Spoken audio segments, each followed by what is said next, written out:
there's all of these, of course there's people who are coming up now who are saying, well, make sure you vote. It's always like, that's always the message or the sentiment after things like this happen, like, whoo, make sure you get out and vote. Like, if this is not evidence of voting not being enough, this is a culmination of a lot of different things that were outside of the hands of the voters.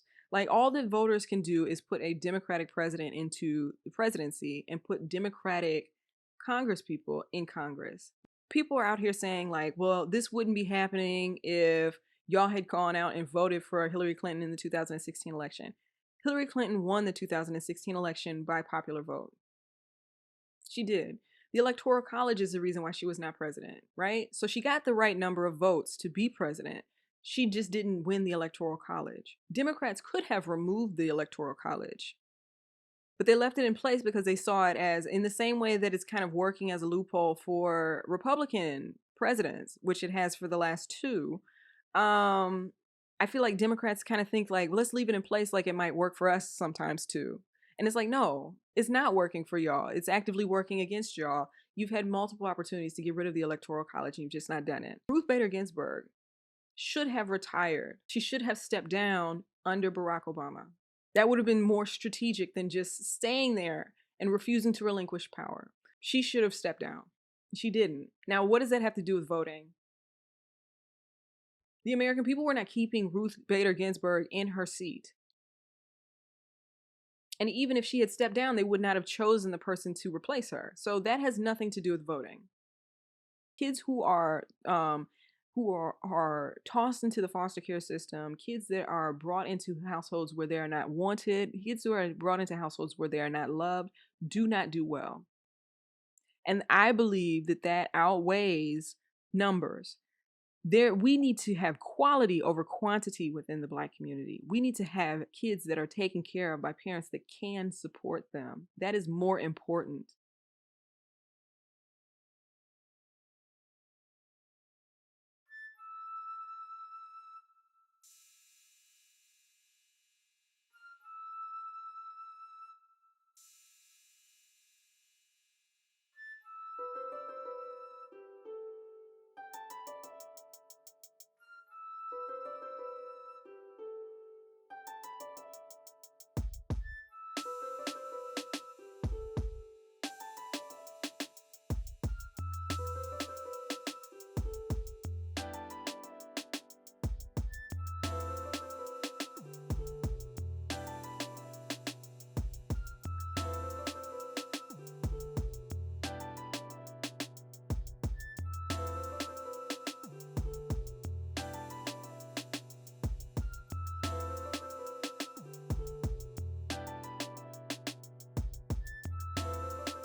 Oop, spilled it. Did you see it? Did you see it? It's one of those days. Spilled it. I haven't spilled it like in like the last 10 episodes. It's crazy. Jeez. That's what the napkins are for. They've been sitting here and I haven't been using them because I've been getting it right. You know what I'm saying? But sometimes it's just one of those days.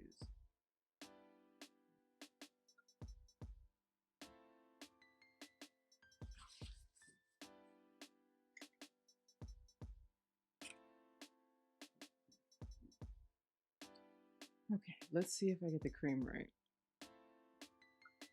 This is like far less, like it requires less skill. I think that we figured this part out when it was just doing it quicker, right?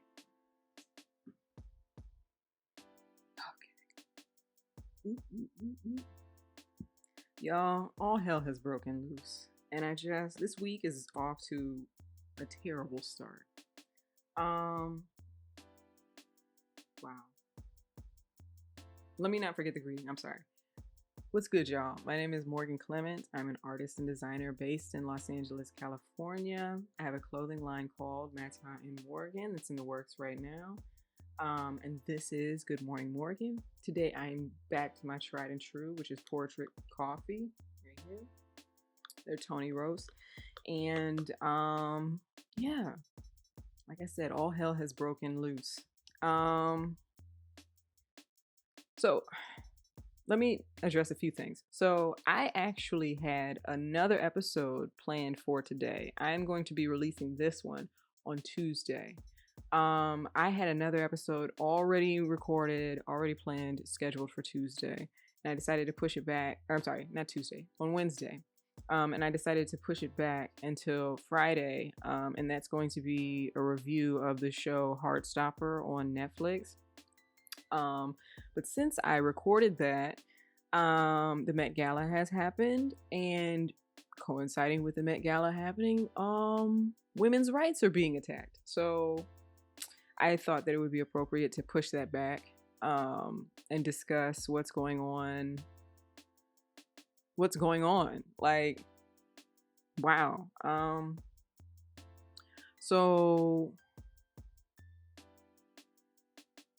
I was gonna talk about the Met Gala, right? Like, I feel like that's kind of like expected that I would talk about the Met Gala because everyone's kind of talking about the Met Gala. I was underwhelmed, as I feel most people were, with the Met Gala. Actually, what I wanted to do was I wanted to discuss Andre Leontali's memorial was last week. And so I wanted to talk about his memorial and then talk about the Met Gala. And what I might do is just push that back to another episode, because I don't want all of that kind of being muddied with the discussion of women's rights. But yeah, I don't watch the Met Gala. I'm not, like I said, I'm not an award show person. I'm not a red carpet person. I don't too much care what you're wearing. Like, it has to be like a breathtaking outfit for me to care. But I felt like, hey, what's wrong with, discussing what I do and don't like about some of these outfits? And so I was, instead of watching the live coverage of the Met Gala, I just went the expedient route, and I just tuned into one of the Stan Twitter accounts that was following the Met Gala and posting all of the people's pictures, all of the celebs' pictures in their outfits, and just flicking through it real quick and saying like, nope, yes, no. Overwhelmingly, I think that people were off off the theme. The theme for the Met Gala was the Gilded Age, and admittedly, like, I get why people weren't on theme, but like, it feels like some of them were trying and still missed. I don't like Gilded Age fashion. It makes me think of racism. It makes me think of exorbitant, ill-gotten wealth is what the Gilded Age makes me think of, which, I mean, maybe is apropos of the Met Gala. No, I mean the Met itself, and also the people attending it. But a lot of people, from what I could tell, were kind of pushing it to more of like a 1920s kind of a vibe is what they were more like. A lot of people have called it like Great Gatsby, like they were aiming from like a Great Gatsby kind of a vibe, or like an Art Deco kind of a vibe, that kind of era.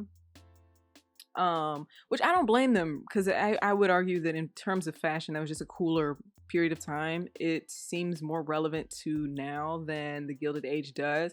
I think that the silhouettes and the amount of I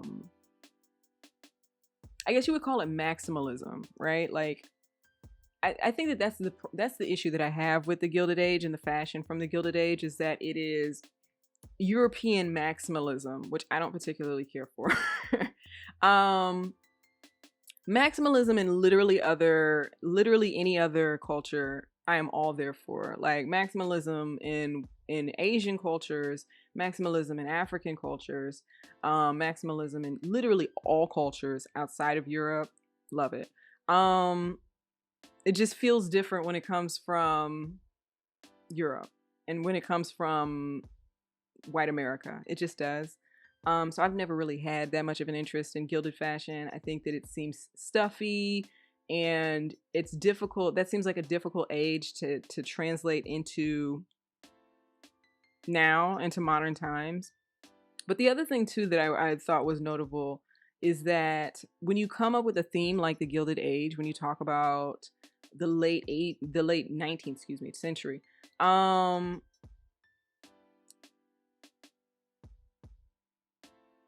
think about the work that it takes to put together those outfits. Like people, we live in a fast fashion age, right? We live in a day and age where people are churning out clothes in sweatshops, or churning out clothes very quickly.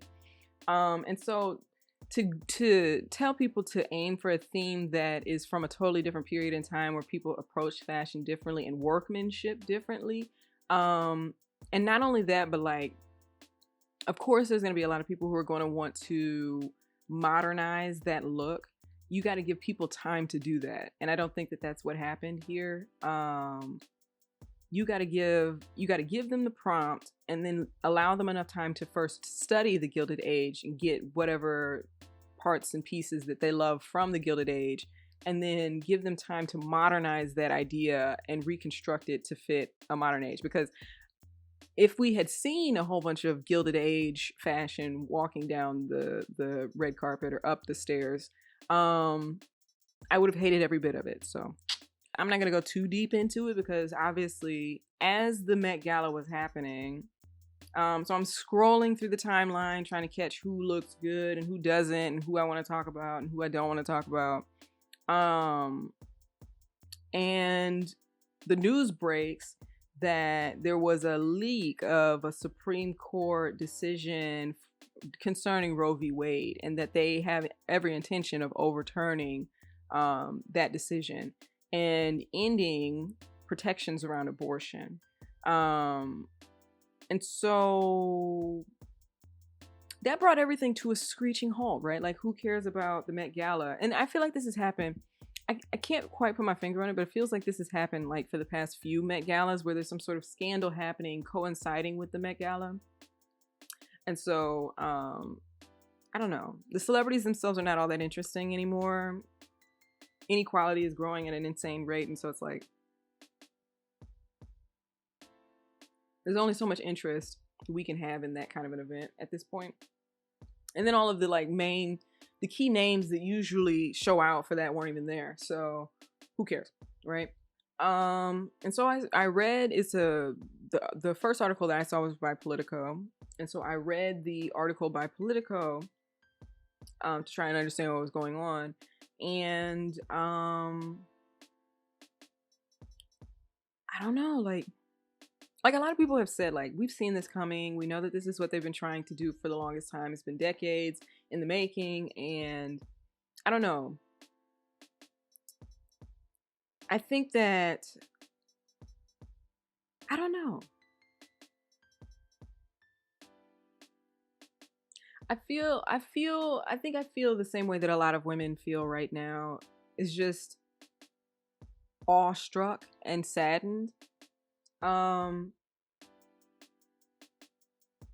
So let me just get into this Politico article. So we're gonna start with the Politico article. I'm gonna read through some of the like key paragraphs that I felt needed to be pulled from it. I have not read, I'm gonna just put it out there now. I've not read through the actual initial draft statement yet. I've not read through it. I've only been relying on I rely on the experts who know how to disseminate that information down into non-legalese language. So I'm just going to put that out there too, that most of this video is going to be me referencing things that other people have said because they have more expertise in this area than I do. But yes, so it's a Political article that came out. That's the first thing that I saw, entitled Supreme Court has voted to overturn abortion rights, draft opinion shows. And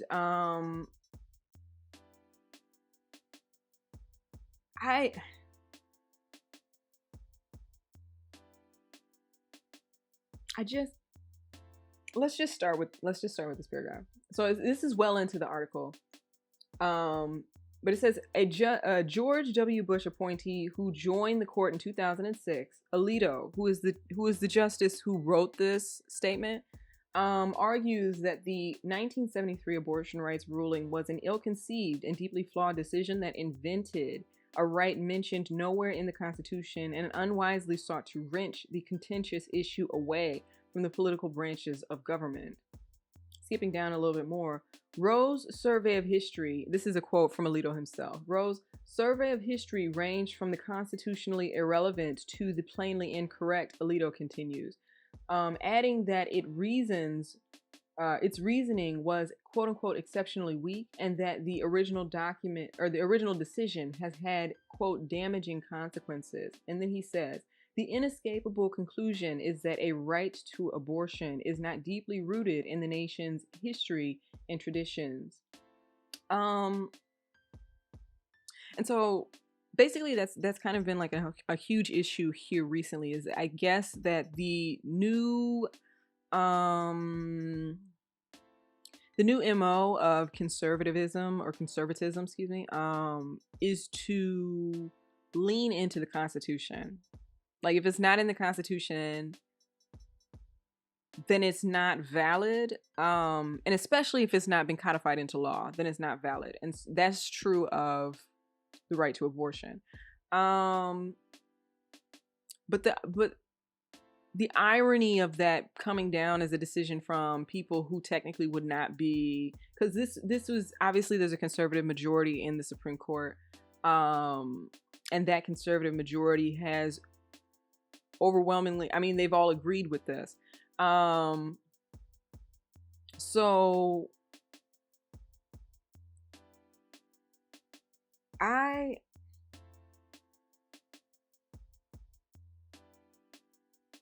the inescapable conclusion is that the right to abortion is not deeply rooted in the nation's history. So much of the argument that Alito has been making, evidently, as evidenced by this article and from what I've been reading, is that he is saying that that things are not considered, even if something is not an outright law, if it's not been codified into law, and it certainly was not written in the Constitution, if it is considered the law of the land or has enough, if it's not rooted in the history, then it's invalid, is what he's trying to make the argument of. He's saying that because for the majority of the nation's history, most laws concerning abortion have been banning it or criminalizing it, that this quote unquote sudden switch to legalizing it in the 1970s does not reflect the law of the land, or does not reflect the history of the nation. Now, my issue with that argument is it, first and foremost, I don't think that you want things to, I mean, you're gonna say that the majority of, you're gonna say that the only valid parts of the nation's legal system are laws that were created 300 years ago.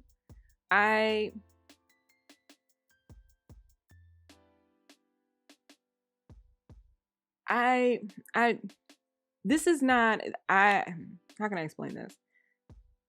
the United States is not an old nation, right? The United States is not, I mean, by if we're going to compare it to other nations, if we're going to compare it to empires that have existed in the past, the United States is I mean, fresh.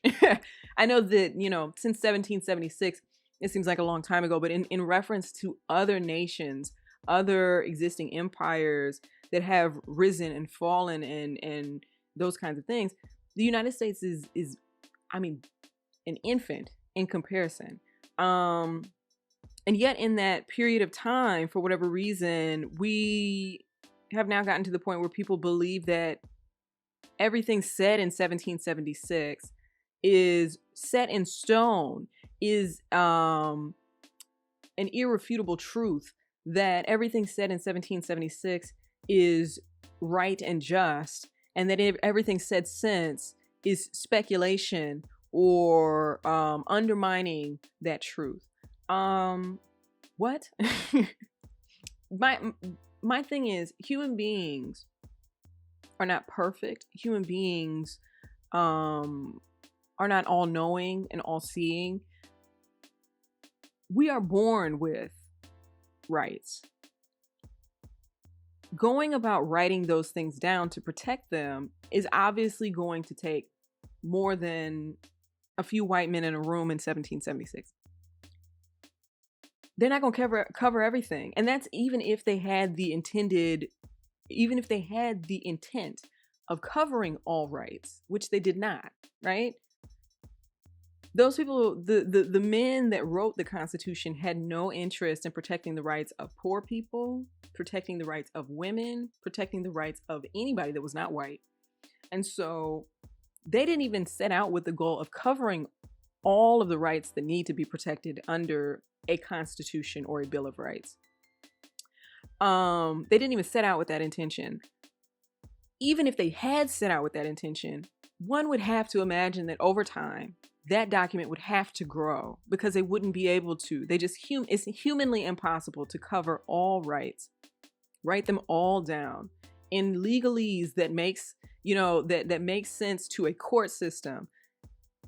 It only makes sense that would take generation after generation after generation. It would have to be a living document. And yet, the way that this country is set up is it takes old documents representative of antiquated opinions, antiquated points of view, and crystallizes them and makes it so that they are absolute facts, or irrefutable truths. They are, they are impervious to speculation, they're impervious to question, they're impervious to valid criticisms. And that's not the way. Like, the founding fathers were not perfect, and I say that as somebody who's a black gay woman in the 21st century. They were nowhere near. They weren't even aiming to be. They weren't even aiming to be perfect. And yet, in this day and age, conservatives are using that image of the founding father almost as like a religious figure, almost as like that all of the men that comprised the writers of the Constitution,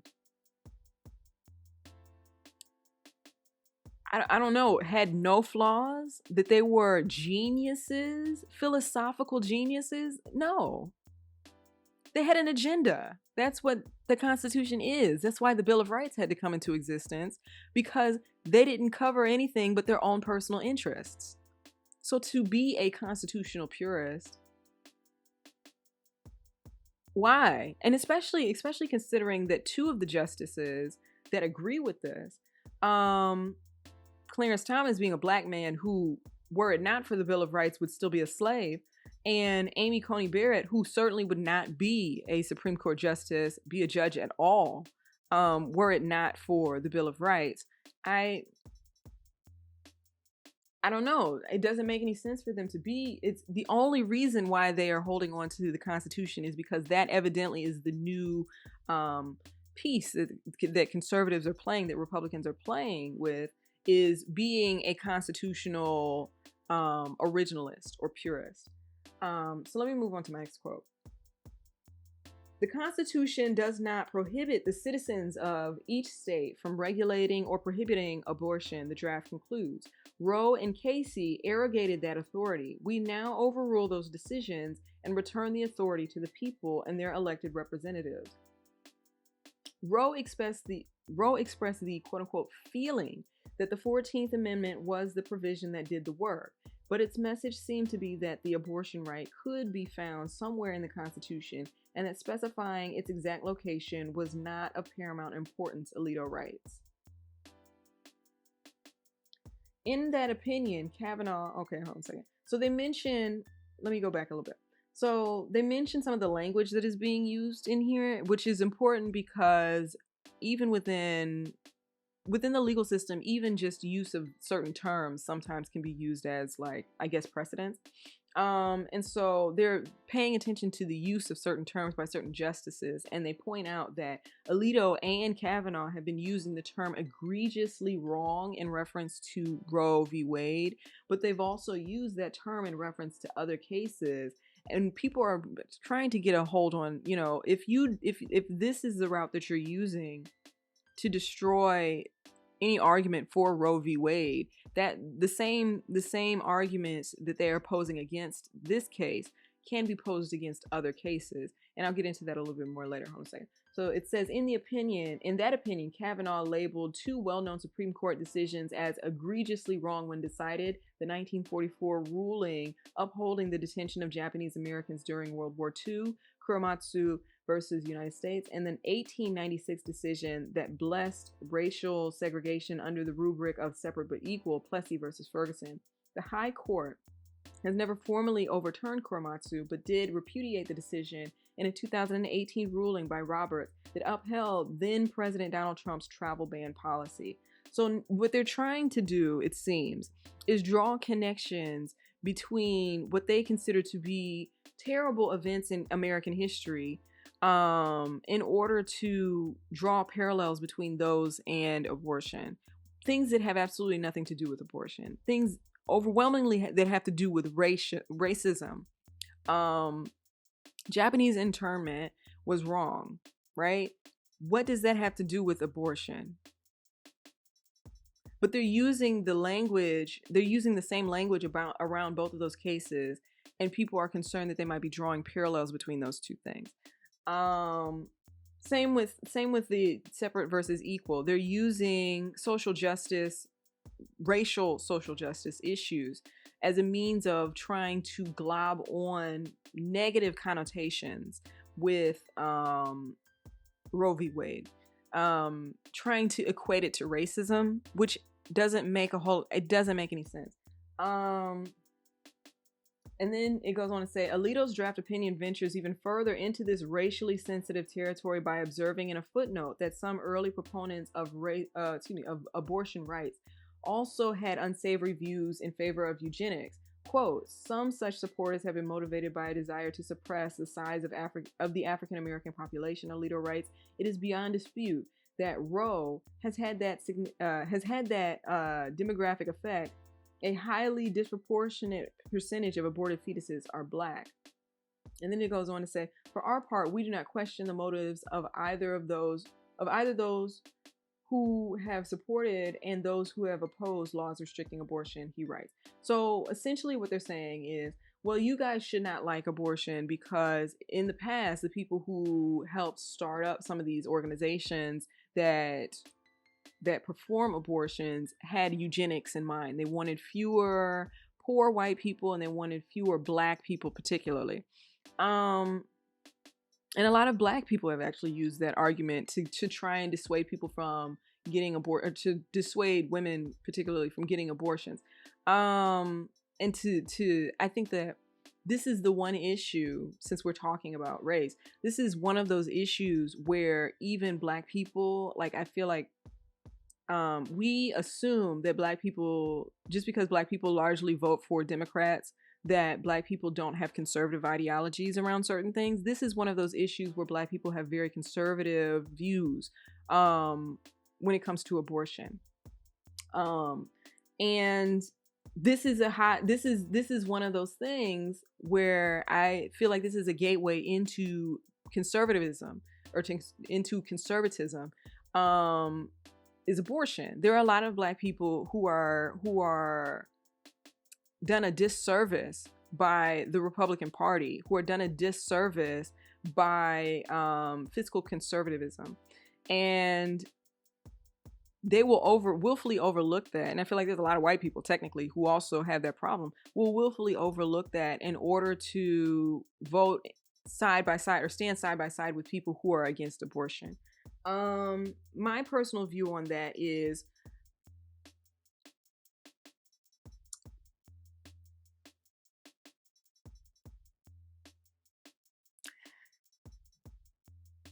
abortions need to be made legal because they are a medical procedure. They're medically necessary. And also because women need to have control over their own bodies. That's it. As a racial issue, Black women need to have access to that choice in the same way that white women do. I mean, it sucks that we are at a financial disadvantage, that there is such a huge economic gap between white and Black people. It sucks that, you know, we are a minority in this nation and don't really have any kind of controlling majority in most situations. I get it, you know what I'm saying? But just bringing children into the world just for the sake of bolstering numbers, which is largely what I would argue white people are doing right now, that's not the solution. You need to make sure, especially because of the economic disparities, you need to make sure that you have children at the right time. You have to have kids at the right time. You have to have kids that are wanted. Kids who are tossed into the foster care system, kids that are brought into households where they are not wanted, kids who are brought into households where they are not loved, do not do well. And I believe that outweighs numbers. We need to have quality over quantity within the Black community. We need to have kids that are taken care of by parents that can support them. That is more important. It just is. Women can choose when that happens. And admittedly, that is a last resort. It's not like women are just overlooking all of the other options that they have up until being, you know what I'm saying, like 8-9 months pregnant and then deciding that they don't want a child. This is taking into consideration that women need to have access to contraceptives. They need to have access to Plan B. They need to have access to birth control. And if all of those systems fail, they need to have access to abortion as well, to make sure that not that they don't have children ever, but that they have children at the right time with the right person. We as a community will be better off if that choice is maintained. Having children just to have children, you know what I'm saying? Having children just because you have some sort of moral outrage against the practice of abortion. Does that child know? It doesn't help that child at all. If you don't have the money to raise that child, children are expensive. You know how much money it costs to actually just give birth to a child in a hospital? You know how much money that costs? You know how much money it costs for one child to go from 0 to 18? It's insane. You need to be able to have access to all kinds of barriers to financial and emotional responsibilities that you're not ready to undertake yet. I mean, it just is the reality of the situation. I know there's a lot of Black people who disagree with that. This is a disingenuous argument, though. These people don't care about the Black community. I think that's the bigger point here. These people don't care about the Black community, right? They don't care whether or not Black children are born or not born. Because if that were the case, they would care about the fact that Black women have an insanely high mortality rate, along with Black infants have an insanely high mortality rate. Shortly during birth or shortly after birth, within the year after birth. It's insanely high. And that has absolutely nothing to do with health disparities or anything. It has to do with medical malpractice. If it was something that people actually cared about, if people were actually like, wow, we need more Black babies to survive and live and thrive, then they would be creating infrastructure around Black babies. That's not what they're doing. they're using their disingenuous argument to try and push this issue through to get the sympathies of Black people who are against abortion to be on their side, even though this doesn't do anybody a service in the Black community. It just doesn't. What good does it do us to have numbers that are bolstered? I mean, first and foremost, you're naive if you think that the same people that are using this disingenuous argument are going to ever allow for there to be a Black majority in this country. You're naive if you think that that's ever going to get to that point, right? They don't care about bolstering Black numbers. Even if abortion was outlawed and the Black population started to grow exponentially, which it won't, but even if it did, these people are the same people who are okay with all kinds of different kinds of disenfranchisement. You know what I'm saying? These are the same people who allow your schools to go underfunded. These are the same people who actively remove tax dollars from your schools, actively remove tax dollars from your neighborhood. These are the same people that are doing that. They don't care about you, right? What good does it do you to have more children? What good does it do the Black community to have more people within the United States if those are people who are underfed, underhoused, undereducated? It doesn't do us a service, right? And I don't even think that it would get to that point, which is kind of the point that I'm making right now. I don't even think it would get to that point because there are people who will find ways. And I am not going to say nothing in plain language, but there are people who will find ways to prevent any kind of sizable growth in Black population in this country. Right now, they don't have to really worry about that because babies die because of negligence. But if negligence is removed, something else will be put in its place. If abortion is removed, something else will be put in its place, I guarantee you. So don't think that these people are siding with you in any way, shape, or form. They're not. Let's see. Scrolling down a little bit more, it says, one passage argues that social attitudes towards out of wedlock pregnancies have changed, quote unquote, have changed drastically since the 1970s, and that increased demand for adoption makes abortion less necessary. Now, as somebody who is gay, how the dare you? You know what I'm saying? What? Have they removed any of the discrimination within adoption against gay people? Because I know that there are a lot of gay people who would love to adopt children and just can't. Does anybody care about that part? You know what I'm saying? This is Amy Coney Barrett making this argument, and she says she suggested laws allowing people to surrender newborn babies on a no question asked basis means carrying a pregnancy to term doesn't oblige one to engage in child rearing. Why, quote, why don't the safe haven laws take care of that problem? Asked Barrett, who adopted 2 of her 7 children.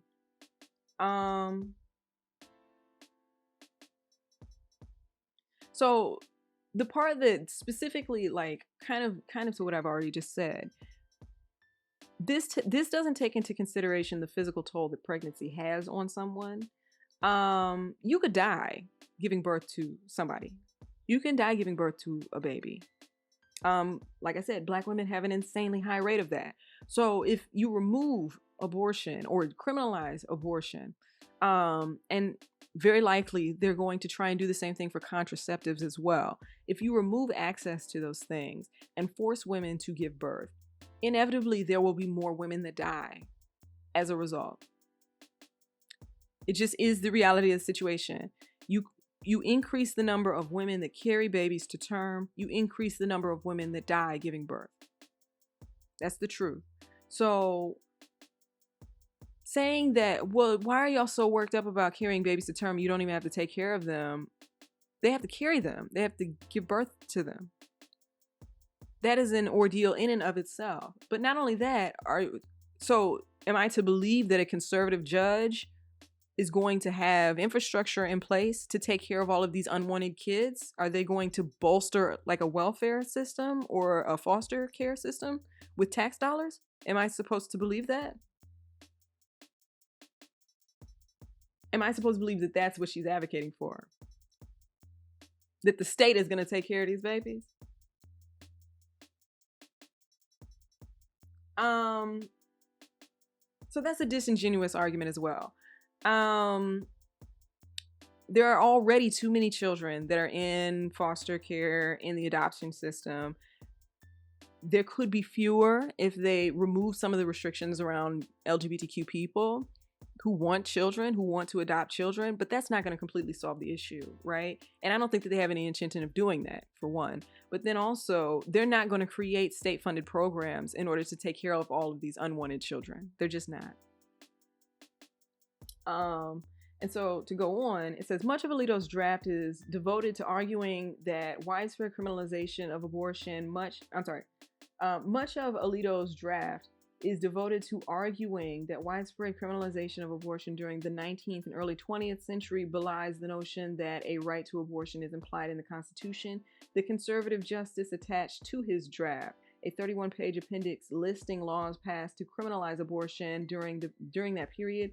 Alito claims, quote, an unbroken tradition of prohibiting abortion on pain of criminal punishment from the earliest days of the common law until 1973. Quote, until the latter part of the 20th century, there was no support in American law for a constitutional right to obtain an abortion. Zero, none. No state constitutional provision had recognized such a right, Alito adds. And last, Alito's draft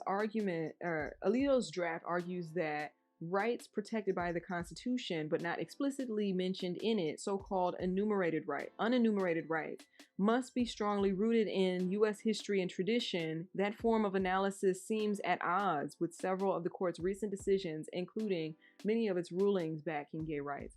So, to back up just a little bit, that's kind of what I've been saying, is that he is making the argument that because the Constitution does not have any stipulation on abortion at all, it doesn't mention abortion, I don't believe, people have, it's not actually a law, right? It's not the law of the land. And that is their argument, that if it's not in the Constitution, and it technically is not even in the Bill of Rights, they're using one of the rights, one of the amendments, to build an argument around abortion. But abortion itself does not have an actual law codified within the United States. And so he's saying, well, let's look at the historical precedent around this. For the large portion of our history as a nation, it has been criminalized, and thus we should stay true to our history as a nation and continue to criminalize it. Now, I would argue that the United States is not a beacon of morality, and that if anything, you would be trying to distance yourself from the ideologies and practices of people 100 years ago. I would argue that would, even more than 100 years ago, because that's mainly where he's going. He's talking about, he said, what was it, during the 19th and 20th centuries. So he's not even excluding the era that slavery was still in practice, because that was a beacon of morality, that period of time. I think that it's alarming to hear people, I don't know, it feels like there's an agenda at play, and I don't know if I'm being hyperbolic or if it's justified fear that I feel, because we have people who are actively advocating for a time when women didn't have rights, people of color didn't have rights, and people were actively enslaved in this country, Black people. So, and not even batting an eye, like using that as precedence for legal matters in 2022, which I would argue is a time period of the nation, like the nation should be ashamed of that history. To be perfectly honest with you, it should be. The country, the United States, should be ashamed of the way that law played a part in dehumanizing people prior to like, we're talking about the last 60 years or so. we've made such great strides, and we haven't even really made, like, you know what I'm saying, we haven't even gotten all the way there, and now people are trying to take us all the way back to mid 1800s. Like, what the hell? But another point that people have been making is that people have been questioning whether or not this is going to lead to the criminalization of gay rights again, or the removal of gay rights again. Let's see. Liberal justices seem likely to take issue with Alito's assertion in the draft opinion that overturning Roe would not jeopardize other rights the court have grounded in privacy, such as the right to contraception, to engage in private consensual sexual activity, and to marry someone of the same sex. Quote, "We emphasize that our decision concerns the constitutional right to abortion and no other right," Alito writes. Nothing in this opinion should be understood to cast doubt on precedents that do not concern abortion. So, I think that's the last quote that's the last quote that I'm using from this article. But, man. So, somebody else actually explained this a little bit better than a little bit better, so I can understand it.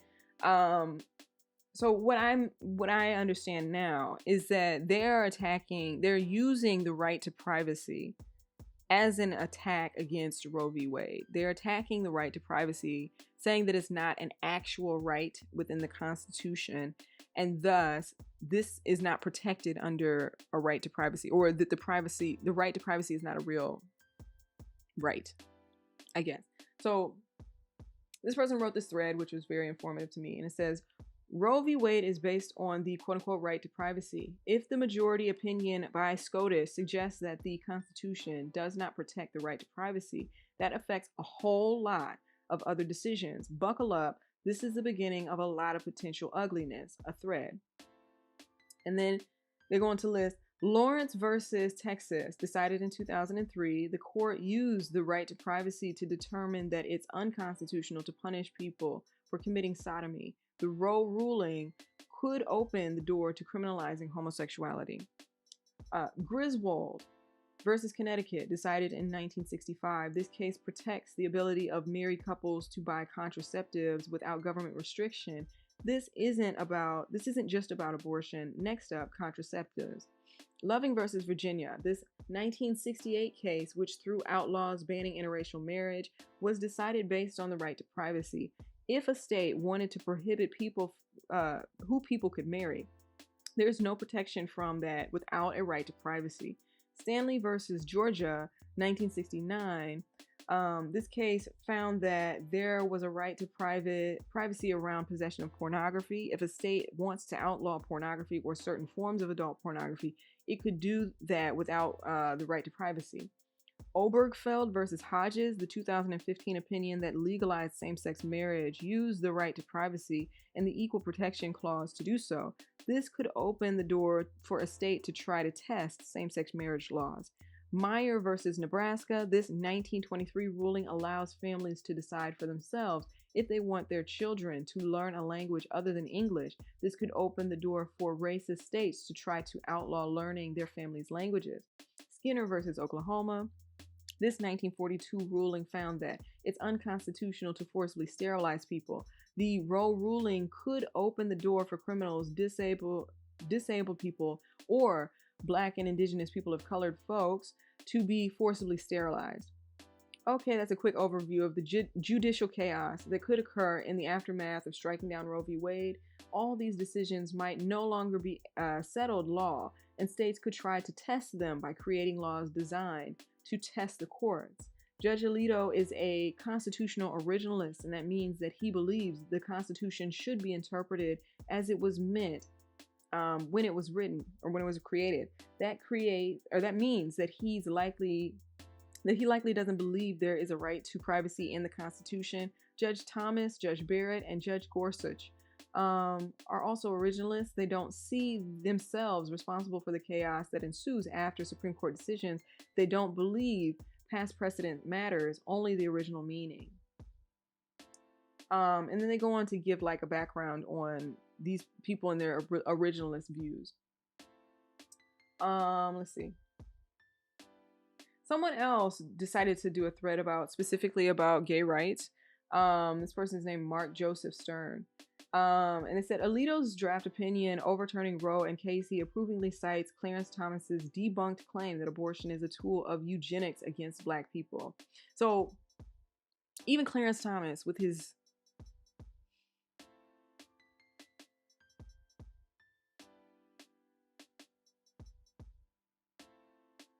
Clarence Thomas is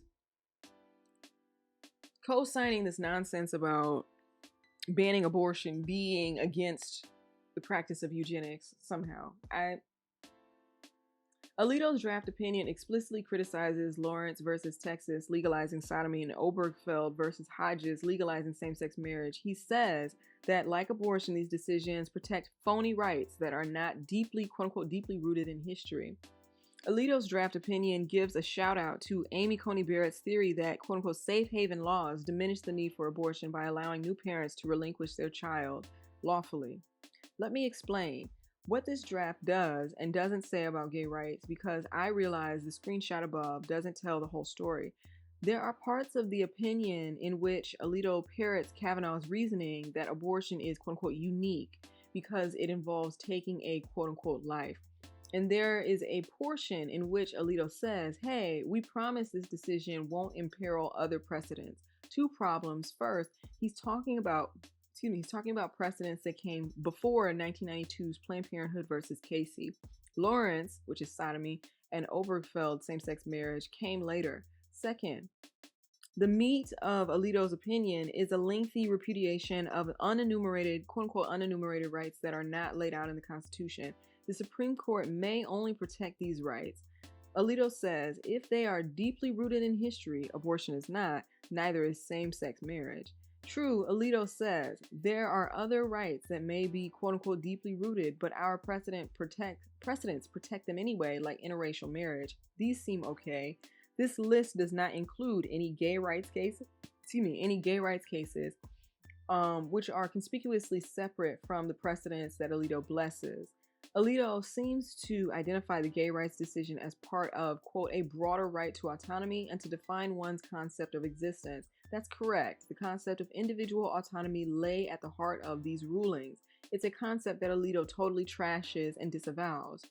Then Alito says, I promise we're not jeopardizing the quote unquote, the cases on which Roe and Casey rely because they are inapposite. Here, Alito is talking about loving, interracial marriage, contraception, Griswold, sterilization, Skinner, and raising children, Pierce. Those are safe. But Alito actually makes it extremely clear that he is not including Lawrence or Obergefell in his category of safe precedents. Instead, he appears to include them as an example of illegitimate rights like abortion, which he is overruling in this very opinion. This will not be the final version of Alito's opinion, and I think it's quite possible that Kavanaugh or Barrett will force him to soften his language, but as written, the draft is quite blithe and unflinching in its disdain for the constitutional basis of gay rights. More on the sweeping logic of Alito's draft opinion. Again, I think Kavanaugh and Barrett may ask him to tone it down before it's announced. Right now, it's not hiding the ball about what's next. Now, this person is saying that they believe that they're going to try and soften the language. Like they just threw this out there. It's, kind of overtly saying things, right? Saying some problematic stuff, and that they're going to kind of backtrack a little bit or soften it a little bit in previous or in further versions. But there's another person who actually used to work as a Supreme Court clerk. Hold on a second. There's another person who used to work as a Supreme Court clerk who mentions, her name is Amy,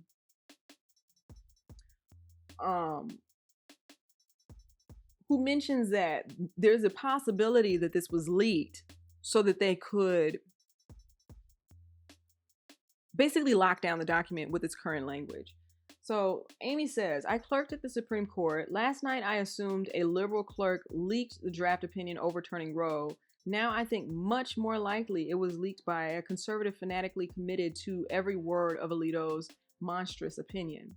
Timing. This draft was circulated in February. If a liberal was mad about it, why wait until April to send it to Politico? The op will be out in June. What are the benefits of releasing it early? And a big downside, the focus on the leak itself instead of the opinion, which I will get into in a second because that's exactly what Mitch McConnell said moments ago. If you work inside the court, you know that the most concrete impact of the leak is to lock in this opinion essentially as is. Any edits at this point reveal jockeying between justices, undermine the majority and court itself, embarrassing the majority. Liberals have lived for years trying to eke out a sentence here or there in SCOTUS opinions to make these conservative decisions less terrible. Why leak something and undermine that strategy? Far and away most likely impact of the leaked draft is that it locks in 5 votes for this opinion, essentially without edits. Who would want that? So this is about as extreme an opinion as you can have, overturning Roe. It talks about fetuses being people as a matter of ancient law, teeing up idea that fetuses are constitutionally protected, no abortion anywhere as matter of con law. And its arguments undermine all of SCOTUS's gay rights and contraception decisions. Back to timing. Draft majorities circulate first and then concurrences and dissents. So this is about the right timing for concurrences to come out. I think best bet is that Chief Justice Roberts circulates one recently, adopting a more moderate position. Maybe Roberts says abortion's okay in some time frame, preserving exceptions for the life of the woman, etc. And Kavanaugh is tempted by it, maybe not enough to vote for it, but enough to demand some changes to the Alito opinion. Now let's talk psychology of Supreme Court clerks. The kinds of liberal students who end up at the Supreme Court are not an activist bunch. They are enormously risk-averse and rule-abiding. Hard to see how one of them blows their career out of the water in this way. For what benefit? Leaking is much more the style of conservatives right now. Think about what Justice Thomas is doing as a model for a clerk here, making a mockery of the court's recusal rules in response to his wife's role in the January 6th coup attempts. Conservatives have shown that they are willing to break the public trust in the court to get their way. If you want the liberal view, just read Justice Breyer's recent book, literally called The Peril of Politics. Conservatives also know that the leak will be blamed on the left, distracting from how devastating the reversal of Roe will be to the credibility of the court. The career consequences of someone found out are far smaller on the right than left, too, I'd wager. This is in no way the most important story here. Alito's opinion is horrific, and we have failed the young people of this country yet again. It's a devastating moment. Much more to say about that soon, but I'm with Steve Bladdick, I think, and Joey Fishkin about what likely happened here. Though I think done by a clerk, not a justice, Occam's razor, it just makes sense. And to Amy's point, well, actually, I think that this is from early this morning. Mitch McConnell has already made a statement saying that the focus should be on the leak itself and not what the actual document says. So I feel like this is, there are a lot of different pieces moving at once here.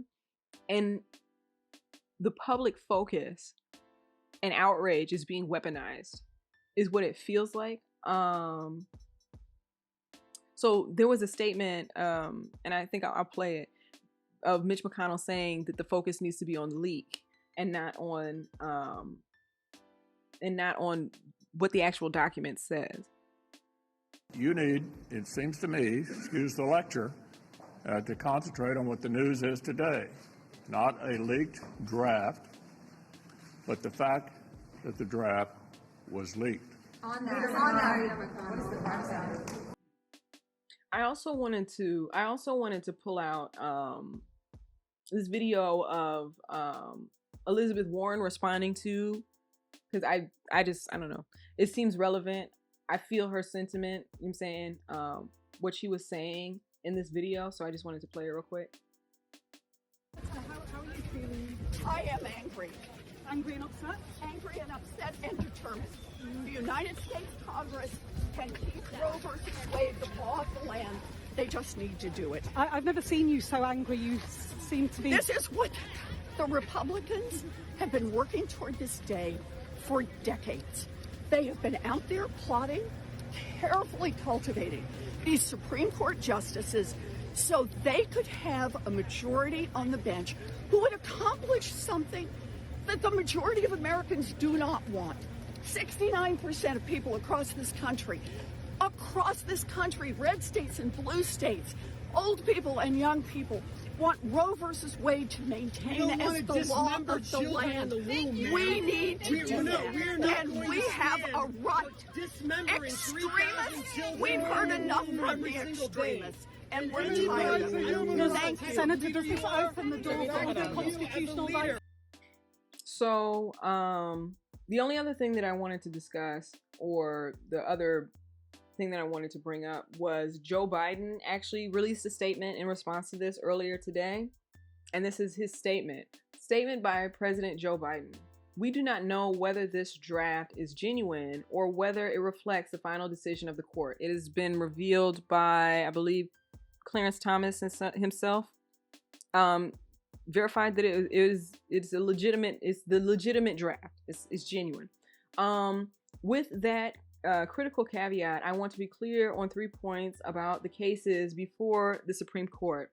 First, my administration argued strongly before the court in defense of Roe v. Wade. We said that Roe is based on, quote, a long line of precedent recognizing the 14th Amendment as the 14th Amendment's concept of personal liberty against government interference with intensely personal decisions. I believe that a woman's right to choose is fundamental. Roe has been the law of the land for almost 50 years, and basic fairness and the stability of our law demand that it not be overturned. Now, I just want to pause there for a second and say that there is a very good chance that conservatives are going to use a lot of the statements that Joe Biden has made in the past against Roe v. Wade, against him, if not this upcoming midterm election, certainly in the 2024 election. Second, continuing the statement. Second, shortly after the enactment of Texas Law SB 8 and other laws restricting women's reproductive rights, I directed my Gender Policy Council and White House Counsel's office to prepare options for an administration response to the continued attack on abortion and reproductive rights under a variety of possible outcomes in the cases pending before the Supreme Court. We will be ready when any ruling is issued. So their plan is to do something after the fact. Not to stand in the way of anything. To do something after the fact. They've been given this huge red, you know what I'm saying? They're given signs. They're being given signs right now. Flags are waving in their face. Red flags. And they're going to wait.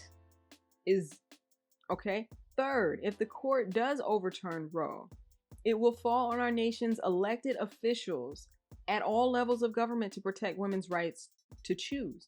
And it will fall on voters to elect pro-choice officials this November.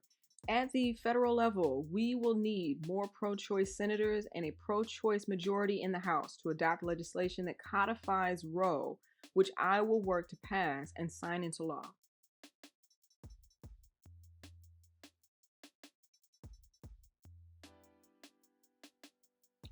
We have a Democratic president and a Democratic majority in Congress. If they wanted to codify Roe v. Wade, abortion laws, into law, they could, if they wanted to. And even if Joe Biden, on his own, wanted to do so, through executive order, he could. He's choosing not to.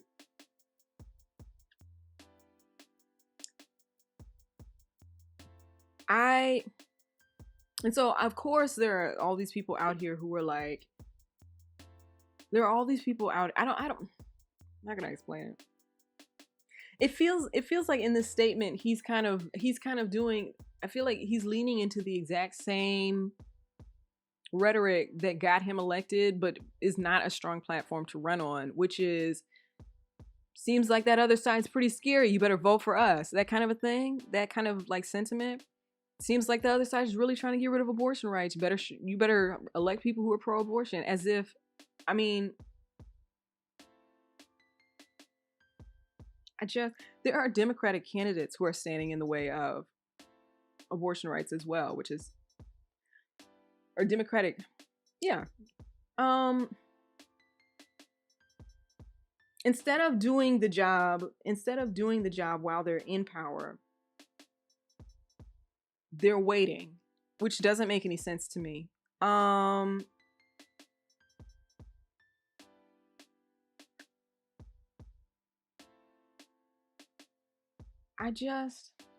don't know. There's all of these, of course, there's people who are coming up now who are saying, well, make sure you vote. It's always like, that's always the message or the sentiment after things like this happen. Like, whoo, make sure you get out and vote. Like, if this is not evidence of voting not being enough, because this is a culmination of a lot of different things that were outside of the hands of the voters. Like, all that voters can do is put a Democratic president into the presidency and put Democratic Congress people in Congress. That's what voters can do. Voters have no control over the Supreme Court, really. I mean, they elect local judges and they might make their way up, you know what I'm saying? But on the whole, we don't elect Supreme Court justices, right? People are out here saying like, well, this wouldn't be happening if y'all had gone out and voted for Hillary Clinton in the 2016 election. Hillary Clinton won the 2016 election by popular vote.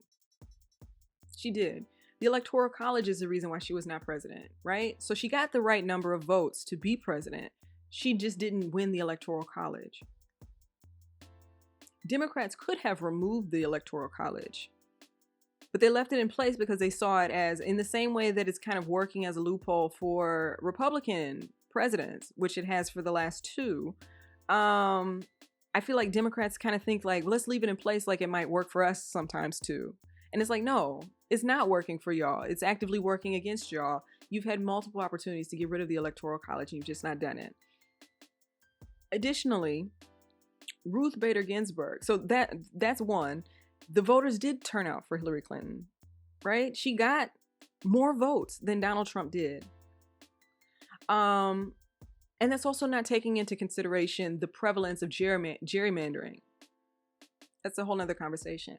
Ruth Bader Ginsburg should have retired much earlier. I mean, she died at the most inopportune time. She should have retired. She should have stepped down under Barack Obama. That would have been more strategic than just staying there and refusing to relinquish power. Under Barack Obama's first term, she should have stepped down. She didn't. Now, what does that have to do with voting? The American people were not keeping Ruth Bader Ginsburg in her seat. And even if she had stepped down, they would not have chosen the person to replace her. So that has nothing to do with voting. Right? So you've got the Electoral College standing in the way. You've got justices refusing to relinquish their seat standing in the way. This leading up to this moment. And then you've got a Joe Biden who is now in the position to codify this into law. If he wanted to do it, he could. And just refusing to do it. There's all kinds of different issues right now. This is not the only one where Democrats could do something and they're just choosing not to, right? We elected them, right? We put them in office. That's the vote part that y'all keep saying that we didn't do. They're in power and they're just not doing anything. So what do you expect people to have as a response to that?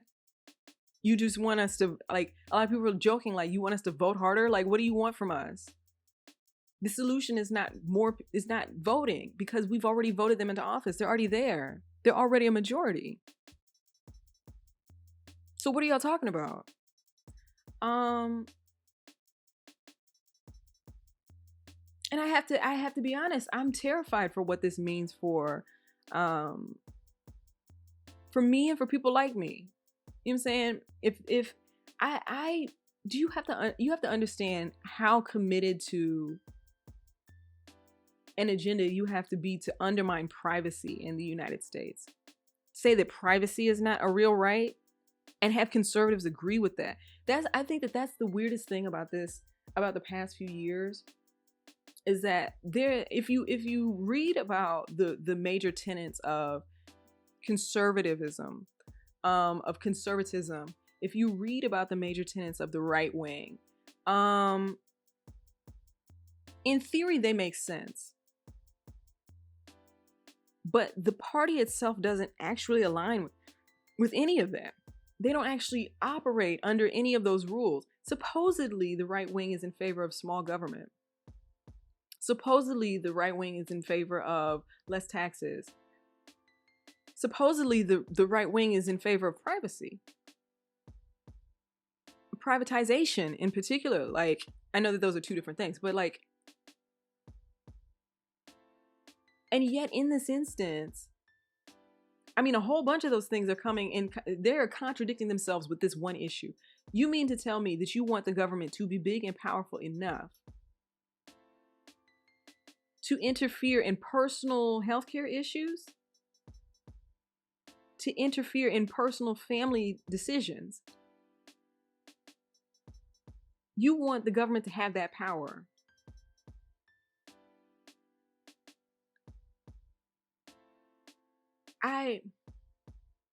And you're using privacy as the means to do that, which is odd to me. Conservatives are constantly talking, like, if you listen to the people who make up the Republican Party nowadays, they're constantly paranoid about somebody doing something. You know what I'm saying? It's so odd that they are getting on board with this right to privacy thing. Like, that there is no right to privacy within the United States. That doesn't make any sense. And I don't know. There's not a strong enough response on the other side to this. It's radicalization, and there's no response to it whatsoever.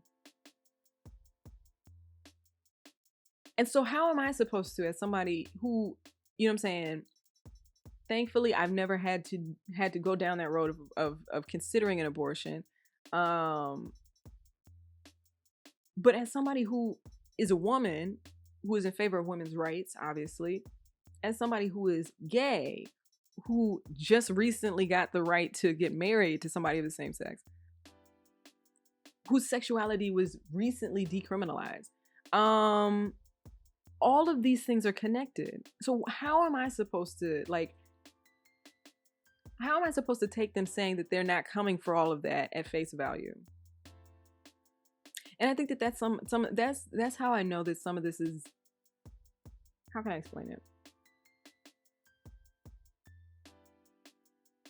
There are people who believe that this level of hatred and this level of vitriol and this level of control, desire to have control over other people and their decisions in their lives, stops at a point. And I just need them to understand that it doesn't. If you think that this is going to stop at abortion, you're wrong. It's not going to stop at abortion. If you think, like, this is such an egregious overstep, in my opinion, on the part of the United States government. You don't get to decide when people start their families. You don't get to decide when and if somebody brings a child into this world. You know what I'm saying? Like,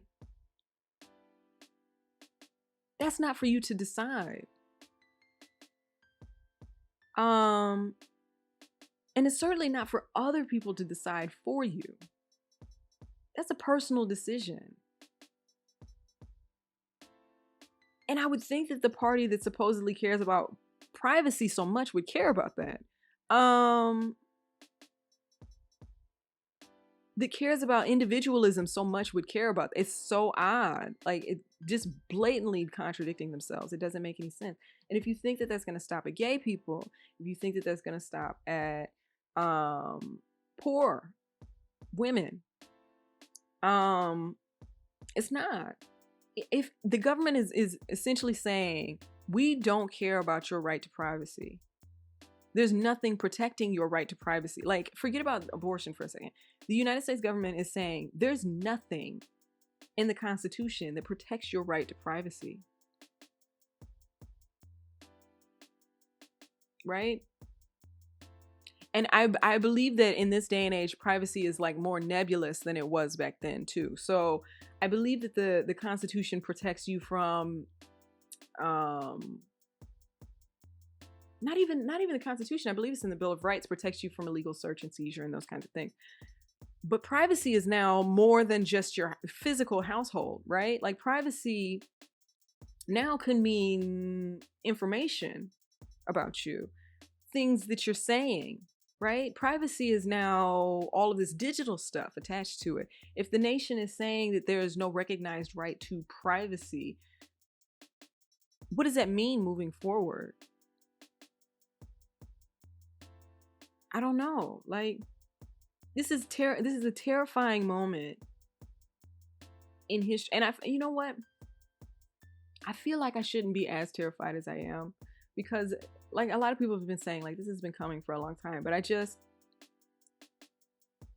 know.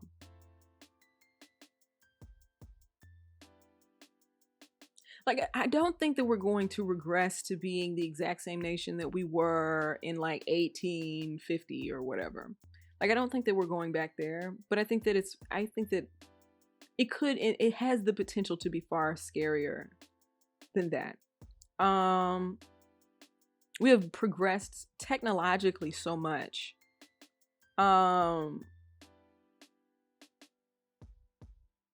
That the means of technology, in a theoretical sense, the means of technology being turned around and turned against the people, which seems like a very real possibility, is terrifying. It's a terrifying prospect to me. And if we're starting with attacking a right to privacy, like, that's not an actual protected right. If we're starting with people don't have bodily autonomy, like, if men think that this doesn't lead us down a very insane road around bodily autonomy, I don't know what to say. So yeah, I'm just flabbergasted, just awestruck. Lastly, I just wanted to, because I forgot to do it, I'm gonna put them in at the end real quick. Lastly, I just wanted to read some tweets from some people that I follow in response to this, because they are also feeling a little, you know what I'm saying? Tokara Mallard said, forced birth in a country with the highest maternal mortality rate, no paid maternity leave, no universal subsidized child care, no continued birth parent care, and frequently inaccessible mental health care. Both of my pregnancies were so difficult. My labor and delivery were challenging in ways I will never recover from. My mental health is still reeling from what my body went through, but I wanted those pregnancies. You do not simply give birth. You bend and break and tear and scream, and in the US, you go back to work in 2 to 12 weeks.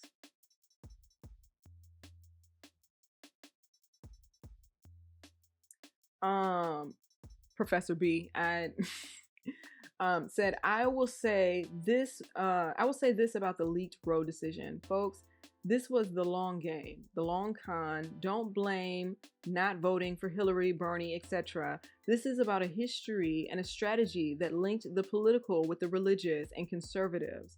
If you don't get that, #don't speak. Hannah said, whether it's forced sterilization or unwanted pregnancy, the chains on Black women's wombs will not be broken until we tear down everything that keeps us in bondage, abolish everything that keeps our bodies encaged. This is a quote retweet, so I'm going to read both of them.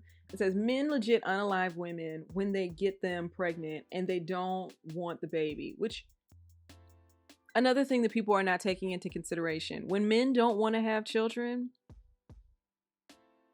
have you heard some of these stories about Black women? I mean, women in general. This is the thing that women in general have to deal with, but Black women have A lot of Black women come up missing, murdered, have hits put out on them, all kinds of crazy things, just simply because they got pregnant. And then this person, quote, retweeted and said, and Black women are at the top of the list. This is only going to increase tenfold. Which I think as an aside, I think that points to the reality that